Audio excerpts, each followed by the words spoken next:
పాటించాలని మీ అందరికీ మనవి చేస్తున్నాం. Thank you.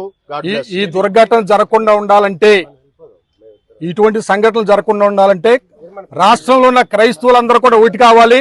ఇది 100% కావాలని స్కెచ్ చేసి చంపేశారని నా డౌట్. దీని మీద దర్యాప్తు జరగాలి. ఈ దర్యాప్తు జరగపోతే గనక క్రైస్తవులు అనేవాడు రాష్ట్రంలో చేతగాని వాళ్ళ కనపడతారు.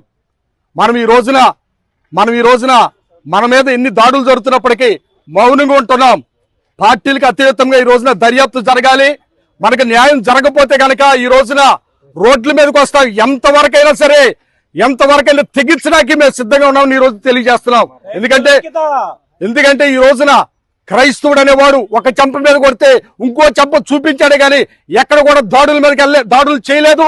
ఈ రోజున పగడాల ప్రవీణ్ గారు ఈ రోజున ఆయన ఎంతో మంది అనాథ పిల్లలను ఆదుకున్నాడు కానీ ఎక్కడ ఎవరికి చెడు చేయలేదు. అటువంటి వ్యక్తిని చంపడానికి ఈ రోజున ఎలా వచ్చిందండి? ఎలా మనసు వచ్చిందండి?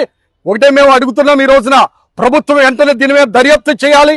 మాకు న్యాయం జరగకపోతే గనక తప్పనిసరిగా క్రైస్తవ గల్వెంట విప్పుతాం. బోలో క్రీస్తు మహారాజుకి, బోలో క్రీస్తు మహారాజుకి. అందరికి ప్రైజ్ లార్డ్ అండి. నేను మీ రఘుమంత్రి పీటర్ డబ్ల్యూసీసీ నేషనల్ ప్రెసిడెంట్ ని. క్షమించాలి, ఢిల్లీలో ఉన్నాను, కొన్ని కారణాలు బట్టి స్టక్ అయిపోయాను. హృదయం ఎంతో బాధతో వేదనతో మాట్లాడుతున్న వీడియో ఇది. పాస్టర్ ప్రవీణ్ అన్నగారు నాకు చాలా దగ్గర మనిషి, చాలాసార్లు మాట్లాడుతూ ఉండేవాడిని.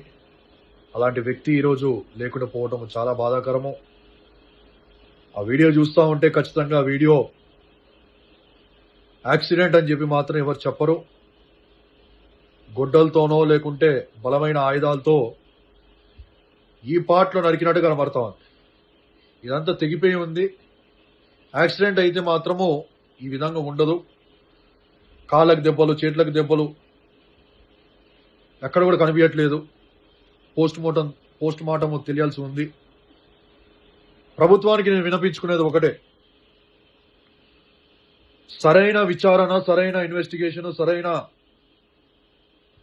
చేయకుండా ఉంటే జస్టిస్ ప్రవీణ్ పగడాల గారికి జరగకుండా ఉంటే మాత్రము నిందితులు ఎవరైనా కానీ, ఎంత బ్యాక్గ్రౌండ్ అయిన వారు కానీ, ఎంత పొలిటికల్ బ్యాక్గ్రౌండ్ ఉన్నవారు కానీ వారిని అరెస్ట్ చేయకుండా ఉంటే ఖచ్చితంగా 2 తెలుగు రాష్ట్రాల్లో నిరసనలు ఆగవని చెప్పి నేను తెలియజేస్తా ఉన్నా. వచ్చే గురువారం అంటే ఎల్లుండి 2 తెలుగు రాష్ట్రాలకు నేను పిలుపునిస్తా ఉన్నా. కేపాల్ గారి వీడియో కూడా నేను చూశాను. నా సెల్యూటు, నా ఒక వందనాలు కేపాల్ గారికి. చాలా చక్కగా మాట్లాడారు. ఎల్లుండి గురువారం రోజు 2 తెలుగు రాష్ట్రాల్లో బంద్కు పిలుపునిస్తా ఉన్నా. ఏ డినామినేషన్ అయినా, ఏ సంఘమైనా, ఏ పాస్టర్ అయినా కానీ మీ నియోజకవర్గాలకి బయటికి వచ్చి మీరు నిరసనలు తెలియచేయండి. ఇది ఏకము కావాల్సిన సమయము. నీ సంఘం అది, నేను క్యాథలిక్ని, నేను అది ఇది అని చెప్పి మాట్లాడుకుంటూ ఉంటే ఒకరిని చేసుకుంటూ ఇలాగే ఖతము చేసుకుంటూ వెళ్ళిపోతా ఉంటారు. మన బలాన్ని, మన బలగాన్ని, మన చైతన్యాన్ని తెలపవలసిన సమయం ఇది. మరొక ప్రవీణ్ పగడాల కాకుండా మరొక్కరు నేరస్తులకి కఠిన శిక్ష పడి, నా డిమాండ్ డబ్ల్యూసీసీ నుంచి నేరస్తులు ఎవరైనా కానీ వారిని ఉరి శిక్ష వేయాలని చెప్పి కోరుతా ఉన్నా. ఉరి శిక్ష వేసే వరకు ఈ పోరాటము, ఈ నిరసనలు ఆగమని చెప్పి సీఎం రేవంత్ రెడ్డి గారికి, నారా చంద్రబాబు గారికి ఇది నా ఒక రిక్వెస్ట్ అని చెప్పి నేను తెలియజేస్తూ, గురువారానికి 2 తెలుగు రాష్ట్రాల్లో బంద్కు నేను పిలుపునిస్తా ఉన్నా. ఖచ్చితంగా సమయాన్ని, ఆ స్థలాన్ని రేపు నేను అనౌన్స్ చేస్తాను. తెలంగాణలో ఉన్న ప్రతి క్రైస్తవుడు ఆ ప్రదేశానికి, ఆ సమయానికి రావాలని చెప్పి కోరుతూ, ఖబర్దార్ ఎవడైనా కానీ వాడిని విడిచిపెట్టేది లేదో. ఖచ్చితంగా న్యాయం కోసం పోరాటం చేస్తాం. Thank you very much.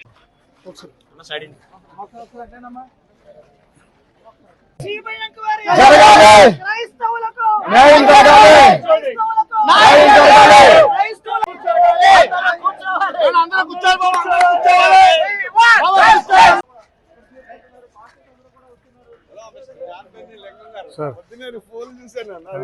Charging అయిపోయింది నాది. బింటూ ఇటు రారా.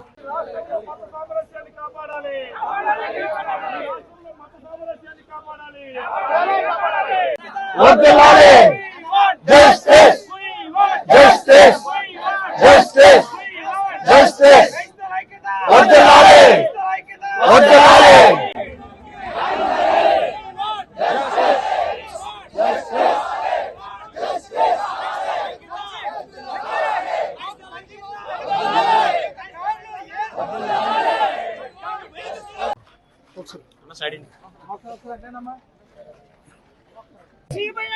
జరగాలి న్యాయం జరగాలి.